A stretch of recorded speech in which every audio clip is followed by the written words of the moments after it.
आज 3 वाजेपर्यंत जे गोंधळ पाहायला मिळाला, की बाबा जे काही इच्छुक होते, होतकरू होते, ते सगळे नुसते पळतच होते आणि तिकीट तर अगोदरच फायनल होते. नाटकं होते हे सगळे. म्हणजे ह्यांची युती होईल, त्यानं युती करेल, हे बसले, संध्याकाळी बसलो, 4 वाजेपर्यंत बसलो, कोणी बसलेलं नव्हतं. साधारण कार्यकर्त्याला लागू होत नाहीत. त्यानं फक्त दिवास्वप्न बघत बसतो, बॅनर लावत फिरतो, चटाई हातरत बसतो. लोकशाही ही फार कमी लोकांना लाभलेली आहे. सगळी धनदांडग्यांची ही लोकशाही आहे. त्यांनाच तिकीटं, त्यालाच ए-बी फॉर्म. काही लोकांना ए-बी फॉर्म सुद्धा बघणं जिंदगीत मिळालं नाही कुणाला. आणि लोकांना फुकटात ए-बी फॉर्म लागले काही लोकांचे. त्याच्या निवडून द्यावं लागतं. मग त्याची पार्श्वभूमी पाहता येत नाही. त्यानं कब्जेदार आहे, कब्जे मारला, गुन्हे किती आहेत त्याच्यावर हा पाहण्याचा विषयच नाही. फाटक्याला कोणी मतदान देत बी नाही. मग सक्षम म्हणून त्यांना बघणार, त्याचे गुन्हे नाही बघणार, त्याचं काम बघणार. इथं कित्येक नगरसेवकांच्या याद्या देतो तुम्ही. त्यांनी ग्रीन बेल्ट हाणलेत, काही नगरसेवकांनी जमिनी हाणलेत. तुम्ही सांगणारे कोण? Who are you to object that? Objection जिथं जेवढे कामं झालेत ते सगळे बगलबच्चांना दिले गेले. त्यामुळं साहेब 8 दिवसात ते रस्ते उखडले. नाल्यांचा प्रश्न तसाच पडला. घाण आहे. गाडी सध्या लातूर महानगरपालिकेच्या इलेक्शनचा फॉर्म भरण्याचे अंतिम अंतिम दिवस आज होता आणि आज 3 वाजेपर्यंत ते फॉर्म अनेकांनी भरलेले आहेत आणि अनेकांनी ते फॉर्म भरलेही नाहीत. कारण त्यांच्या काही अडचणी प्रत्यक्षात ते आढळून आल्या, काही किंवा त्यांच्या फॉर्ममध्ये त्रुटी आढळून आल्या, त्यामुळे ते नाराजी झालेले आहेत. आणि या ठिकाणी राष्ट्रवादी काँग्रेस व BJPमध्ये युती होणार होती, तेही झालेली नाही आहे. तर यापुढे महानगरपालिकेची इलेक्शनची लढत कशा प्रकारे होईल हे जाणून घेण्यासाठी जे आपल्या लातूरचे समखास जे समाजसेवक आहेत, लाला बैशेख हे आपल्यासोबत आहेत. ज्या इलेक्शनवरती प्रकाश टाकण्याकरता किंवा आतापर्यंतच्या ज्या घडामोडी झाल्या त्यावरती ते प्रकाश टाकणार आहेत. काय सांगाल लालाजी, सध्या जी लातूरची परिस्थिती जर पाहिलात, प्रत्येक वार्डामध्ये हजारो उमेदवार आहेत. सर धन्यवाद आपले. महानगरपालिकाची निवडणूक ही एक लोकशाहीचा उत्सवच आहे. 2-2.5 वर्ष उशिरा हा कार्यक्रम लागलेला आहे. त्यामुळे अनेकांच्या इच्छा आणि महत्वाकांक्षा नगरसेवक होण्याबाबतीत होत्या. नगरपालिका, मनपा, नगरपंचायती ह्या सगळ्या लोकशाहीमधल्या मूळ संकल्पना आहेत, की बाबा लोकांच्या समस्या, त्यांच्या अडीअडचणी, वीज, रस्ते, लाईट यांच्या सगळ्या समस्यांची उकल करण्याचं केंद्र आहे ते. पण आज 3 वाजेपर्यंत जे गोंधळ पाहायला मिळाला, की बाबा जे काही इच्छुक होते, होतकरू होते, ते सगळे नुसते पळतच होते आणि तिकीट तर अगोदरच फायनल होते. नाटकं होते हे सगळे. म्हणजे ह्यांची युती होईल, त्यानं युती करेल, हे बसले, संध्याकाळी बसलो, 4 वाजेपर्यंत बसलो, कोणी बसलेलं नव्हतं. भारतीय जनता पार्टीचा त्याचा स्वतःचा कॅडर मतदार आहे. कॅडर त्याची मतं आहेत, त्याच्यामुळे तो बेफिकर आहे. पण राष्ट्रवादीवाल्याचं काय कॅडर आहे? त्याला असं वाटलं की मुस्लिम मतांचा गठा आपण हाणायचा आहे. मग त्या गृहीत धरला त्याने की बाबा मुस्लिम मतं मिळतील. पण भाजपला वाटलं की बाबा हे ना आम्हाला कुठं मुस्लिम वार्डात घेऊन जाईल, त्यापेक्षा आपण न गेलेलं बरं. संभाजीराव पाटलांनी म्हणलं की बाबा हमारे साथ वो युती नाहीच करने वाले थे, जादी युती मांग रहे थे, पहिये मांग रहे थे. ह्याने म्हणले आम्ही त्याच्याकडे जाणारच नव्हतो. अशा प्रकारे सगळा खेळ खंडोबा झालेला आहे. काँग्रेसला असं वाटतं की आमच्या 70 सीटा लागतील, त्यालाही वाटतं की आमच्या 70 सीटा लागतील. सगळ्याच्या 70 सीटा म्हणल्यावर मनपा किती मोठी होईल आपली. इच्छांचा, अपेक्षांचा हा फार मोठा गोंधळ आहे. आता पाहायला गेलं तर राष्ट्रवादी असेल, BJP असेल, अगर काँग्रेस असेल, या ठिकाणी जी खरे समाजसेवक उमेदवार होते किंवा त्यांचे कार्यकर्ते आहेत, त्यांना डावलण्यात आलेलं आहे आणि त्यांना बाजूलाच केलं.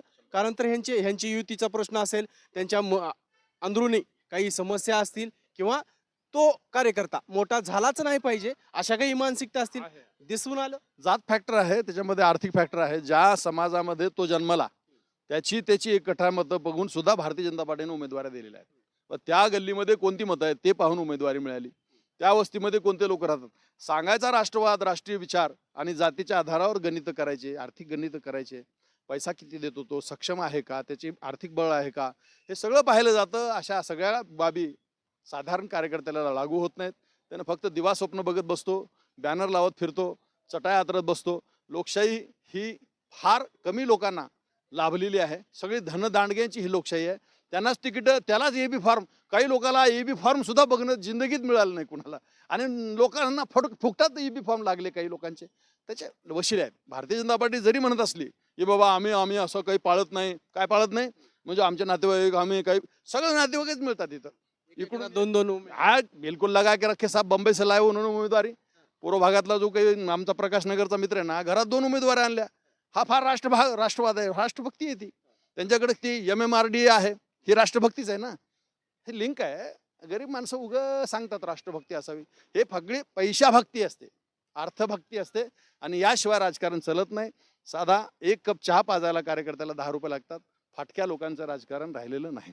पण पाहायला जर गेलं सध्या लातूर शहरामध्ये प्रत्येक वार्डात जरी गेलं आपण तर नाल्याची म्हणजे स्वच्छता झालेली नाही.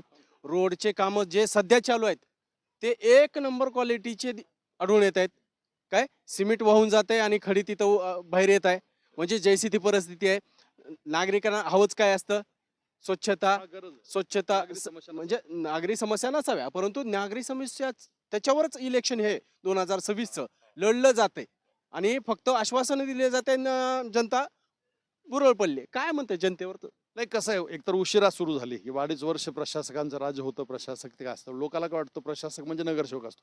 नगरसेवकाचं कुठलंही पॉवर नव्हतं त्याच्यात. त्यामुळं जिल्हा परिषदेचा तो प्रशासक किंवा मुख्य कार्यकारी अधिकारी असू दे किंवा आयुक्त असू दे, हे सगळे म्हणजे एक शासनानं नेमलेले प्रतिनिधी असतात. त्याप्रमाणे ते वाटतात. निधीची कमतरता असते. डायरेक्ट निधी काही सभागृह चालू नसल्यामुळे मागता येत नाही, मागवता येत नाही. जिथं जेवढे कामं झाले ते सगळे बगलबच्चांना दिले गेले. त्यामुळं साहेब 8 दिवसात ते रस्ते उखडले.